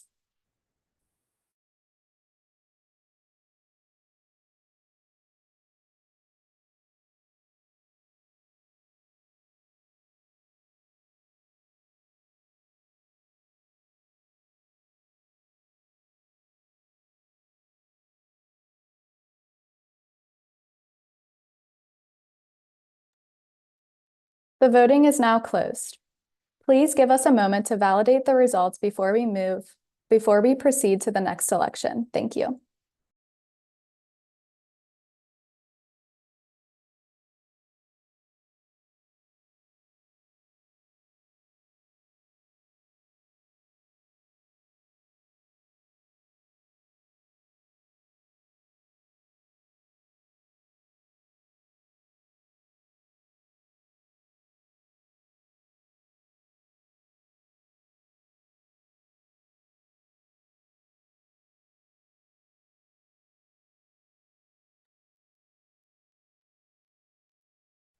I now call for the election of the 2 officers for collegiate members at large.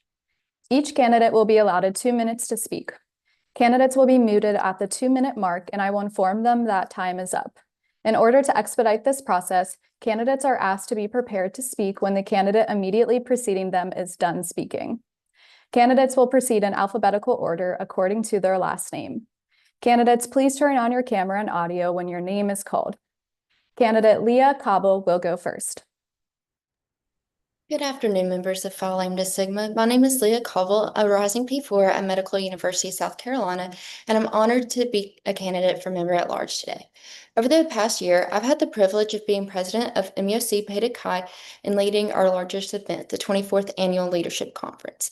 This included planning, hosting, and executing this conference from ground up.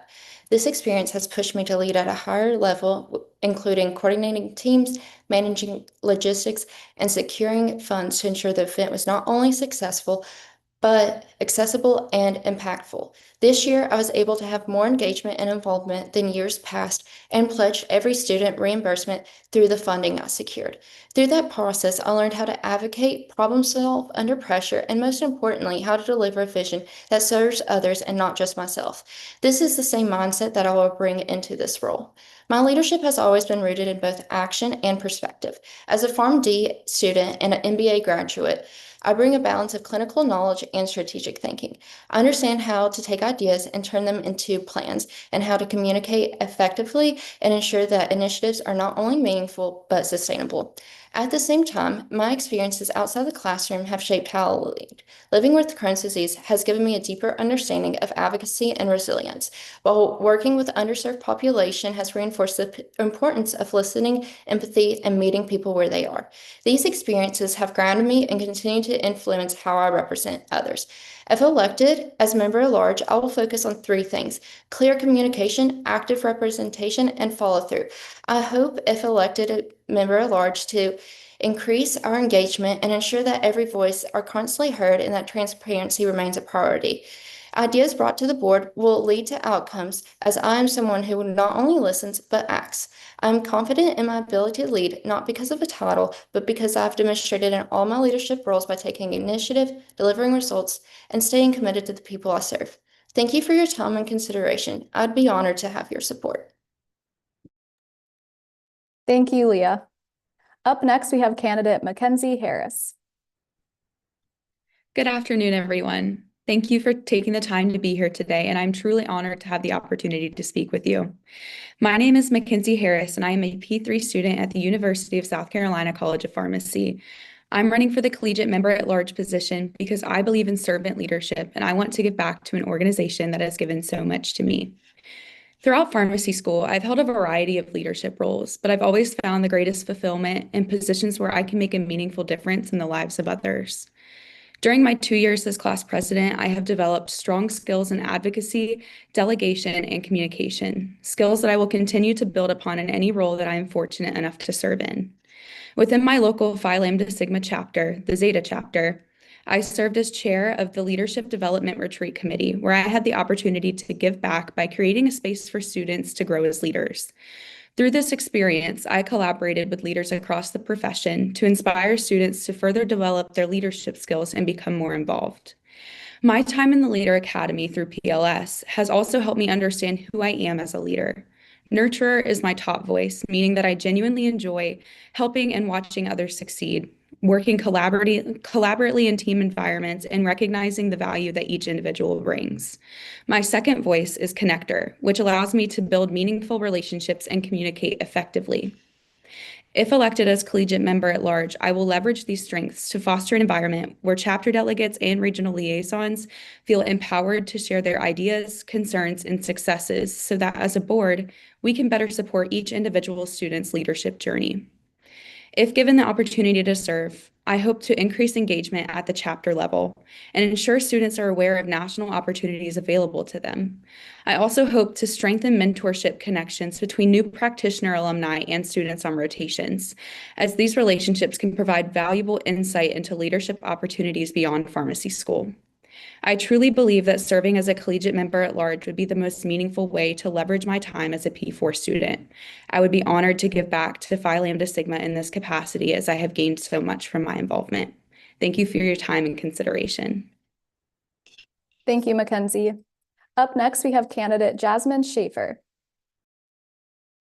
Thank you, Madam Speaker, and good morning, PLS delegates and board members and committee members. My name is Jasmine Schaefer, and I'm a P2 student at Pacific University School of Pharmacy in Hillsboro, Oregon. I'm excited to be running for the 2026-2027 PLS Collegiate Member at Large position. I'm here today because, like many of you, I truly believe in the mission of PLS to recognize and foster leadership in pharmacy. To me, leadership isn't just about holding a title, it's about serving others, creating opportunities, and helping my peers grow into confident, capable professionals. While I cannot highlight all of my experiences by just listing them out for you, I'm going to highlight one in particular that I feel reflects my leadership and my ability to take on this role as the member at large. And that is my role as the chair of the Graduate and Professional Student Senate at Pacific University. Right now, Pacific University is going through major changes, including an administrative restructuring and a recent announcement to merge with a private university. As chair, it has been critical for me to stay connected to the concerns of over 20 plus graduate and professional programs to make sure that our student voices are heard. This experience has pushed me to grow as a leader, especially in listening and communicating and working collaboratively to bring forward a collective student voice to university leadership. It has reinforced for me that how important it is to advocate with integrity and intentionally, especially during times of uncertainty. If elected, my goal is to be a strong and reliable voice for all collegiate members. I want to strengthen connection within PLS, promote meaningful engagement, and ensure that every member feels supported and empowered to lead. I also hope to contribute ideas to expand professional development opportunities and engage and encourage active involvement. What I bring to this role is dedication, reliability, and the genuine passion for leadership and service. I'm committed to showing up, putting in the work, and representing our organization with integrity. So thank you for your time and consideration. I would be honored to serve as your 2026-2027 collegiate member at large. Thank you, Jasmine. I now call to vote for the election of the collegiate members at large. Delegates, we will now proceed with the vote. Place the candidates in the order of your preference by dragging their names on the ballot. You are now voting for 2 candidates for the position of collegiate members at large. As a reminder, rank each candidate in your preferred order. The top 2 candidates will be the elected representatives. Please go ahead and make your selections now. The link is in the chat.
Please go ahead and finalize your selection.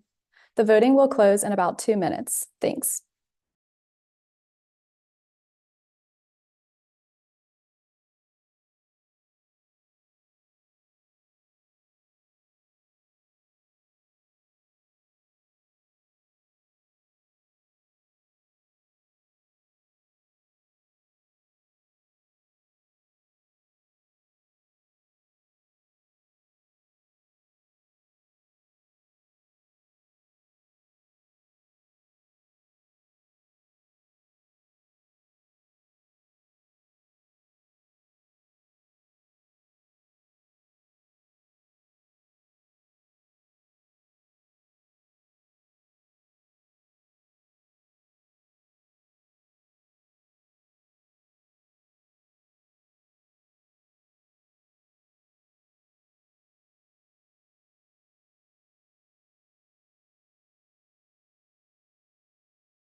The voting will conclude in 30 seconds.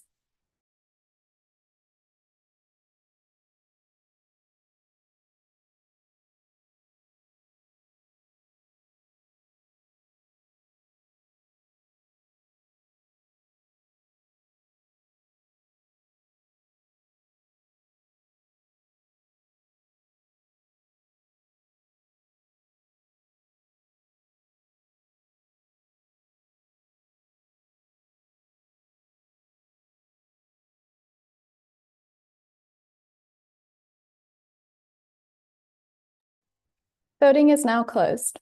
Please give us a moment to validate the results before we proceed to the next election.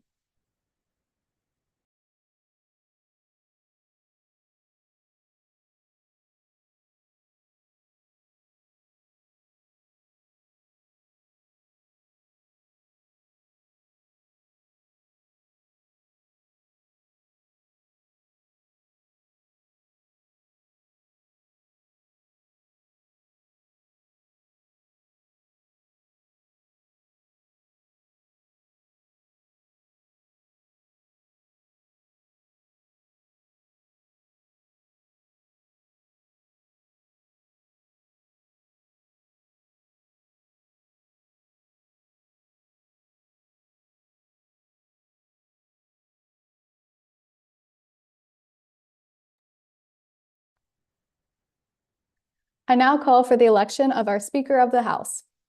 Each candidate will be allotted 2 minutes to speak. Candidates will be muted at the 2-minute mark, and I will inform them that time is up. In order to expedite this process, candidates are asked to be prepared to speak when the candidate immediately preceding them is done speaking. Candidates will be called to speak in alphabetical order by their last name. Candidates, please turn on your camera and audio when your name is called. Candidate Jacqueline Moreno will go first. Hi everyone, my name is Jacqueline Moreno and I'm a P3 at the University of the Incarnate Word in San Antonio, Texas. I'm so excited to be with you all today to share a little bit more about my journey within PLS and how I hope to serve you as a Speaker of the House candidate. Just like many of you, I joined PLS my P2 year because I wanted to grow and be surrounded by people who are passionate about becoming better leaders. Now, what I didn't expect was how much this organization would shape me through the people in it, the conversations with current board members, the mentorship, and the shared commitment from each chapter to developing that next generation of pharmacy leaders. Since then, I've had the privilege of serving as president-elect and now president of the Gamma Xi chapter here in San Antonio, and during that time, I've seen what can happen when people truly feel supported and empowered to lead. This year alone, with the implementation of the new universal member selection process, our chapter grew from 9 members to now welcoming 36 new members. With that, I've seen the same group of individuals grow and find their voice and step into leadership. I've spoken with so many chapters who've experienced similar growth this year, and that experience has really stayed with me. Right now, PLS is in a really exciting and transformational time. We're growing, we're evolving, and with that growth comes an opportunity to be intentional about how we stay connected with each other, how we support one another, and how we ensure that every delegate and every member across every chapter has a seat at the table and that they feel empowered to use their voice not only within their chapters, but across the organization. If given the opportunity to be your Speaker of the House, my focus would be on serving you and the members that you represent. I'd love to help create a space where you feel prepared for this growth by connecting chapters of similar size or experience, where your voices are heard both before and during the House of Delegates, and where you feel confident bringing ideas forward because your board is always accessible.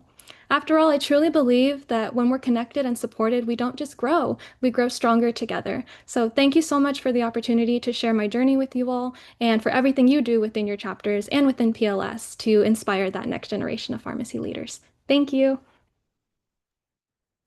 Thank you, Jacqueline. Up next, we have candidate Libby Pugh. Good afternoon, everyone. My name is Libby Pugh, and I am honored to be slated as a candidate for Speaker of the House for Phi Lambda Sigma. I currently serve as president of the Delta Mu chapter, where I've had the opportunity to lead meetings, coordinate initiatives, and represent our members. Through this role, I have learned how important it is to keep discussions focused, organized, and inclusive, making sure every chapter member feels heard while still moving us forward. I have also had to balance different perspectives, manage time effectively, and ensure that conversations remain productive. Create an environment that is structured, efficient, and welcoming. I want every chapter and member to feel comfortable contributing, knowing that their voice matters and that their input is valued. At the same time, I recognize the importance of being intentional with our time. I will work to ensure that meetings stay on track, that discussions are purposeful, and that we are able to accomplish what we set out to do. Clear communication and strong organization will be a priority for me. I want to make sure expectations are clear, transitions between agenda items are smooth, and that everyone feels prepared and engaged. When those pieces are in place, it allows us to have more meaningful discussions and make more impactful decisions as an organization. I also understand that this role is about setting the tone. I will bring professionalism, but also approachability, because the best discussions happen when people feel respected and confident in sharing their perspectives. I want to help create a space where collaboration across chapters is encouraged, where ideas can be shared openly, and where every member feels like they are contributing to something larger than themselves. Phi Lambda Sigma has given me so many opportunities to grow as a leader, and I am genuinely passionate about giving back to the organization that has given so much to me. I'm committed to serving in a way that reflects our values, supports every chapter, and enhances the experience for all members involved. Thank you for your time and consideration, and I would truly be honored to have your support. Thank you, Libby. I now call to vote for the election of the Speaker of the House. Delegates, we will now proceed with the vote. Place the candidates in the order of your preference by dragging their names on the ballot. You are now voting for one candidate for the position of Speaker of the House. As a reminder, you are ranking each candidate, so place your preferred candidate in the first position. And please go ahead and make your selection as the link is in the chat.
Please go ahead and finalize your selection. The voting will close in 2 minutes.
Voting will close in 30 seconds.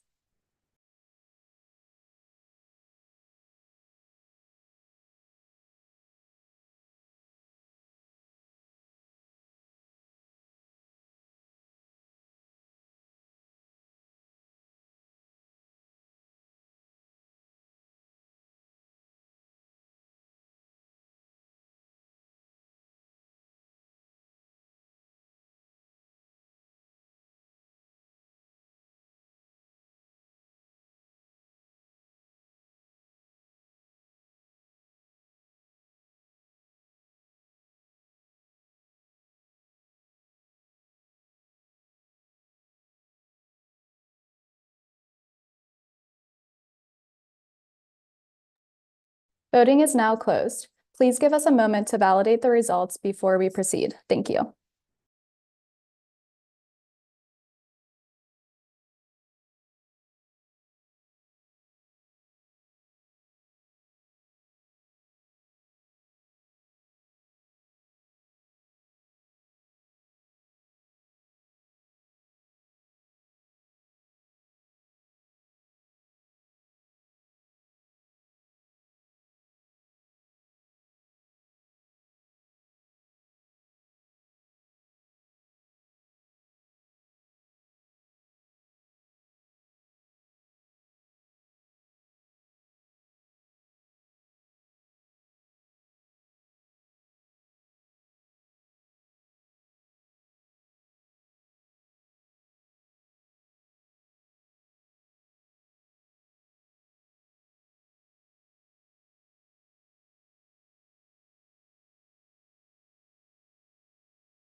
I will now report to you all the candidates that have been duly elected.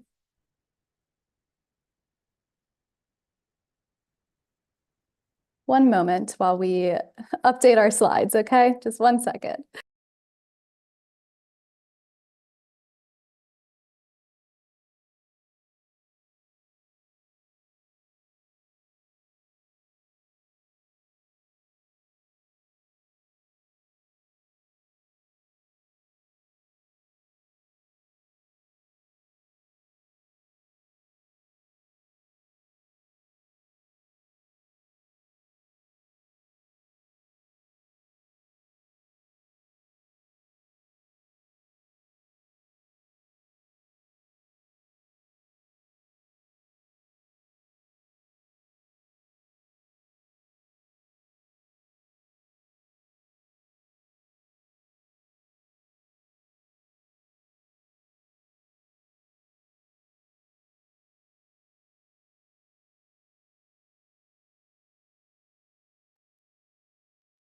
Sorry about that. We are back now, and I will report to you that the candidates have been duly elected. Your 2026-2027 Board of Directors elected officers are Dr. Michelle Wiseman as President-elect, Dr. Madeline Frelick as new practitioner member at large, Dr. Natalie Percival as professional member at large, Jasmine Schaefer and Mackenzie Harris as our collegiate members at large, and Jacqueline Moreno as our Speaker of the House. Congratulations to you all.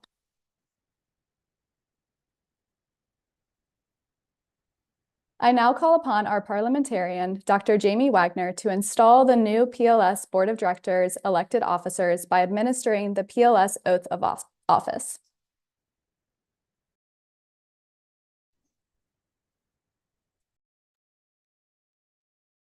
Okay. All newly elected board officers and incoming president, Dr. Aaron Valentine, please turn on your camera and audio in order for you to take the oath of office. Sure. Be quiet then. Upon initiation into the society, each of you accepted a charge to uphold the high ideals of Phi Lambda Sigma, to promote pharmacy as a profession, to encourage leadership development, and to model leadership qualities. Having been elected to the Society's Board of Directors, you are now accepting a role, greater responsibility to the Society. And so I ask that you raise your right hand and repeat after me. I state your name. I, Erin Valentine, Do solemnly promise do solemnly promise to carry out the duties of my office to carry out the duties of my office to the best of my ability. to the best of my ability. I promise to cooperate I promise to cooperate with the other board officers and members of the society with the other board officers and members of the society and to uphold the mission, vision, governance, and constitution and bylaws of Phi Lambda Sigma. and to uphold the mission, vision, constitution, governance, bylaws of society. Congratulations once again, and thank you for your commitment to the society. Thank you, Dr. Wagner, and congratulations to the newly elected board. We will now hear a message from our newly installed president, Dr. Erin Valentine. Dr. Valentine, will you please turn on your camera and unmute yourself to address the 51st House of Delegates? Thank you, Speaker Fleming. Good afternoon, delegates. Thank you for your time and for your engagement in today's House. Each of you plays a vital role in representing your local chapter and helping shape the future of our society. As you've heard throughout the day, this year has been filled with outstanding achievements from our board and committee chairs as they work to expand opportunities for PLS members across the society. To our committee chairs, vice chairs, and members, thank you for your time, your dedication, and your commitment to leaving the society better than you found it. Your ideas continue to inspire meaningful opportunities that advance our shared goals. To Brandon and the rest of the PLS staff, thank you for your dedication and commitment to excellence in everything that you do to support the society. And to my fellow board members, there's so much I could say about how much you have encouraged and inspired me through your leadership and passion for this society. But I'll center my remarks on a quote by Dr. Martin Luther King Jr. The ultimate measure of a person is not where they stand in moments of comfort, but where they stand at times of challenge and controversy. Thank you for making the difficult decisions, for investing the extra hours, and for choosing not to take the easy path. Your willingness to speak up when it mattered most reflects your deep commitment to the society and to our profession. I'm truly proud to have served alongside each and one of you this year. Go to the next slide, please. One achievement that we have not yet highlighted in depth is the 2025-2026 Leadership Challenge. This year, I encouraged our collegiate chapters to celebrate, collaborate, and commemorate milestones within our profession. As the United States marks its semi-quincentennial, chapters explored the history of pharmacy within their states, recognizing the leaders who paved the way and the organizations that expanded opportunities for pharmacists and technicians. Chapters were also encouraged to collaborate with others across their state to honor these accomplishments. This year, we received 15 outstanding submissions from across the country. I was inspired by the creativity and thoughtfulness each chapter brought to this theme. As leaders, taking time to pause and celebrate success is essential, yet often overlooked. Recognizing achievements builds camaraderie, fuels momentum, and fosters a positive culture within leadership teams. I hope this challenge helped your chapter gain a deeper appreciation for leadership through that lens. And delegates, a quick reminder that your role doesn't end here after the House. Please join us for the annual awards ceremony at 3 p.m. Eastern, where 4 of our Leadership Challenge finalists will present their projects, followed by live voting for you to select our winner. Next slide, please. Looking ahead, I am both honored and humbled to step into the role of the next national president of Phi Lambda Sigma. In the coming year, I will focus on 3 essential components of a strong organization: strengthening our structure, prioritizing long-term strategy, and fostering a collaborative culture. Next slide. Firstly, let's focus on structure. One of my initial goals is to support the integration of our new board positions, the new practitioner member at large and the professional member at large. As PLS is a lifelong membership, these roles demonstrate our commitment to supporting pharmacists beyond graduation. With this expansion, we will transition the International Affairs Committee into the Society Expansion Committee. This committee will continue advancing our global reach while also identifying opportunities to grow within these membership categories and other untapped areas through partnerships with state, national, and global organizations, and by exploring non-traditional membership pathways. Alongside these changes, we'll remain focused on strengthening our internal operations to ensure we have the infrastructure needed to support continued growth. I use this as an opportunity to also highlight that our committee applications are now open. Chair and vice chair applications will close April 30th, and committee member applications will be reviewed on a rolling basis, but with an encouraged deadline of June 30th. Next slide, please. Second is strategy. I'm excited to share that the 2026-2029 strategic plan will soon be available on the PLS website. As a preview, our 3 guiding goals will be as follows. Firstly, establishing Phi Lambda Sigma as the premier pharmacy leadership society. Secondly, cultivating a strong and engaged leadership community. And thirdly, inspiring transformational change within and beyond pharmacy. These priorities will guide the work of our board and committees over the next 3 years. To keep this vision at the forefront, we will introduce a new strategic directions committee, which will engage in ongoing discussions around our long-term goals and identify challenges, opportunities, and pathways forward. And next slide, please. And lastly, culture. I return to the themes of this year's leadership challenge because culture is something we build every day through how we lead and how we support one another. It is my hope that our society continues to embody these values, being quick to celebrate one another's successes, choosing collaboration when faced with challenges, and taking time to recognize how far we have come as a society and as a profession. Because culture is what sustains an organization beyond any one year and any one group of leaders. It shapes how we grow, how we adapt, and how we continue to lead with purpose. Delegates, thank you for your leadership and thank you for your time this afternoon.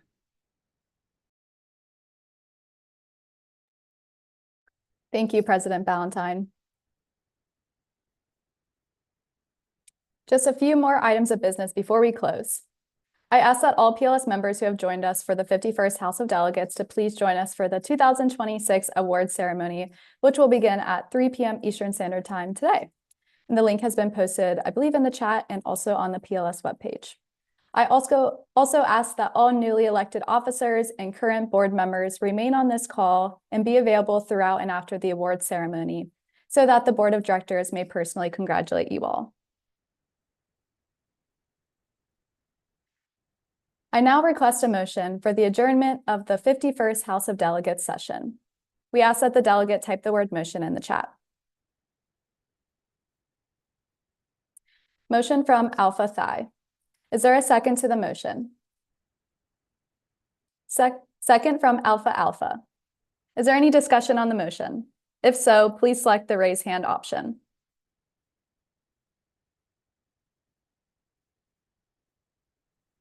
Seeing none, we will now call the vote. All opposed, please type no, and all abstentions, please type abstain.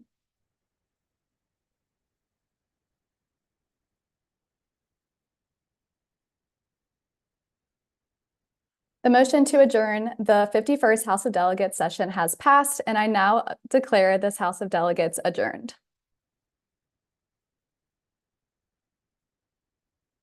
Lastly, I invite you all to join our award ceremony today starting at 3 p.m. Eastern Standard Time. And thank you all so much. And new officers, can you please stay on?